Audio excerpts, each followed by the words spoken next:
मैं आपको आश्वस्त करना चाहता हूं, प्रधानमंत्री मोदी जी के नेतृत्व में जैसा आप चाहते हैं वैसा होकर रहे। नमस्कार दोस्तों, अभी आपने राजनाथ सिंह जी का ये छोटा सा क्लिप देखी। अभी मैं आगे आपको ये पूरी क्लिप सुनाऊंगा। लगभग 1 मिनट की ये क्लिप है।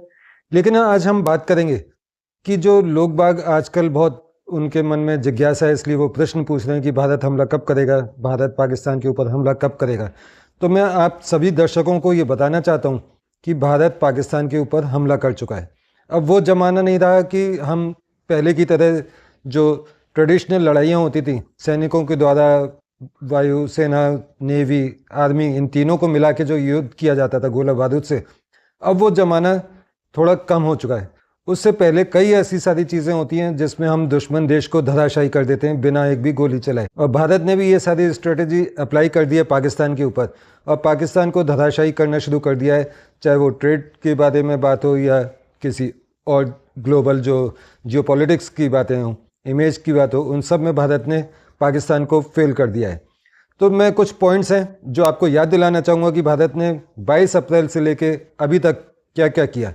तो मैं ये पढ़ के बताता हूँ आपको। सबसे पहले इंडस जल संधि को निलंबित किया, रावी नदी का पानी रोका, डैम्स के सारे गेट खोलकर सिंधु नदी में बाढ़ उत्पन्न की, सलाल और बगलिहार जल परियोजनाओं पर फ्लशिंग कार्य शुरू किया, अटारी बागा सीमा पर को पूर्ण रूप से बंद किया, पाकिस्तानी नागरिकों के वीज़ा तत्काल रद्द, 48 घंटे में देश छोड़ने का आदेश दिया, सार्क वीज़ा छूट योजना से पाकिस्तान को हटाया, पाक उच्चायोग के सैन्य, वायु और नौसेना अधिकारियों को निष्कासित किया, भारतीय उच्चायोग से सभी सैन्य सलाहकारों को वापस बुलाया, भारत पाक उच्चायोगों में स्टाफ घटाकर 30-30 किया, NIA ने हमले की जांच अपने हाथ में ली और स्थानीय आतंकियों को पहचान की, कश्मीर में 2000 प्लस लोगों को हिरासत में लिया गया, संदिग्ध आतंकियों के घरों को विस्फोटक से उड़ाया गया, पाकिस्तानी मुख्य धारा मीडिया यानी कि जो मेन स्ट्रीम उनके चैनल्स थे, न्यूज़ चैनल, यूट्यूब चैनल और एक्स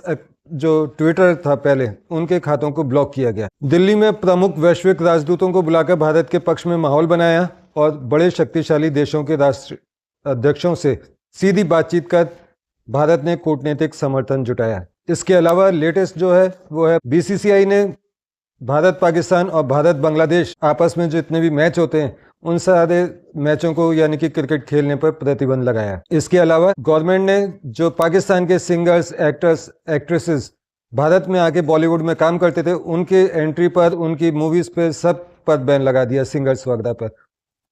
और इन सब के अलावा एक बात और कि जो थर्ड पार्टी के थ्रू भारत पाकिस्तान में इंपोर्ट एक्सपोर्ट हुआ करता था, यानी कि भारत से पहले सामान जाता था दुबई या UAE के किसी हिस्से में और फिर वहाँ से सामान जाता था पाकिस्तान, उस पर भी बैन लगा दिया। अब आप सोचेंगे कि ये यूट्यूब चैनल्स को बैन करके इन सब चीज़ों से क्या फ़ायदा होना है। सोशल मीडिया एक इतना बड़ा प्लेटफॉर्म है कि किसी भी देश की जनता उससे लाखों रुपए कमा सकती है।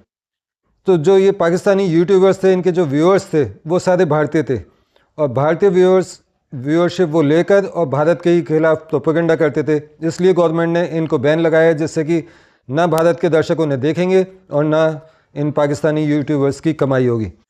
इतने सारे स्टेप्स गवर्नमेंट ने लिए हैं और फिर भी आप कहते हैं कि भारत कब आक्रमण करेगा। केवल इन्हीं स्टेप्स से पाकिस्तान का बहुत बुरा हाल हो चुका है, और जो भारत की सैन्य क्षमता है उसको देखते हुए तो वो रोज़ ही ये मीटिंग करते हैं कि भारत आज रात को हम पर अटैक करेगा या अगले 24 से 36 घंटे के अंदर आक्रमण करेगा। लेकिन जैसा कि मैंने पिछले अपने वीडियो में बताया था, आप देख सकते हैं कि भारत अभी अटैक नहीं करेगा पाकिस्तान के ऊपर, और उसका रीज़न मैंने उस वीडियो में बताया था। अगर आप चाहें तो वहाँ जाके उसको देख सकते हैं, मैं डिस्क्रिप्शन में उसका लिंक डाल दूंगा। अब बात करते हैं इस राजनाथ सिंह जी के इस क्लिप की, स्टेटमेंट की।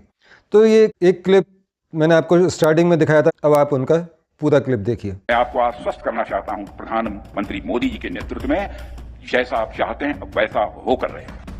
आप सभी हमारे प्रधानमंत्री नरेंद्र मोदी जी को अच्छी तरह जानते हैं।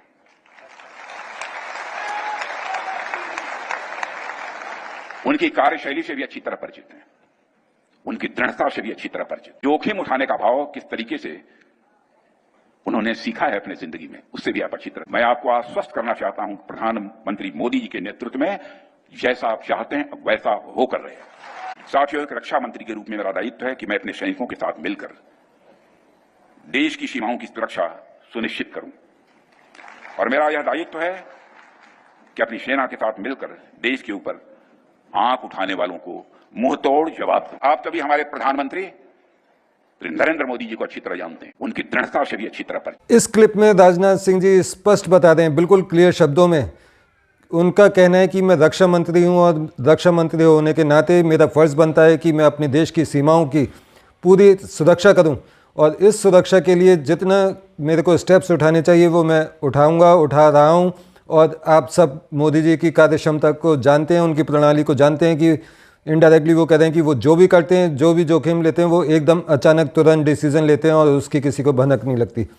तो ठीक इसी तरह पाकिस्तान पर जो हमला होना है वो अचानक होना है, जब पाकिस्तान के लोग, पाकिस्तान की आर्मी बिल्कुल निश्चिंत हो जाए कि अब बहुत दिन हो चुके, अब कुछ होना नहीं है, उस दिन भारत पाकिस्तान के ऊपर अटैक करेगा। अगर आपको मेरा वीडियो पसंद आया हो तो मेरे वीडियो को लाइक सब्सक्राइब ज़रूर कीजिए, बेल आइकन ज़रूर दबाइए। मिलते हैं किसी अगले वीडियो में किसी नई जानकारी के साथ, तब तक के लिए आज्ञा दीजिए। नमस्कार, जय हिंद।